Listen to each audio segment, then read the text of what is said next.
ang Pilipino. Sumali rin ang mahigit 100 sundalo mula sa Australian Defence Force.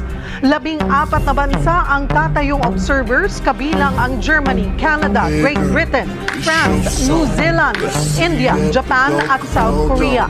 Tampok sa balikatan ngayong taon ang Multilateral Maritime Exercise, kung saan maglalayag sa West Philippine Sea ang mga barkong pandigma ng Pilipinas, Amerika at ng French Navy. Ibibida rin ang mid-range capability missile system ng Amerika na sa unang pagkakataong i-deploy sa Pilipinas.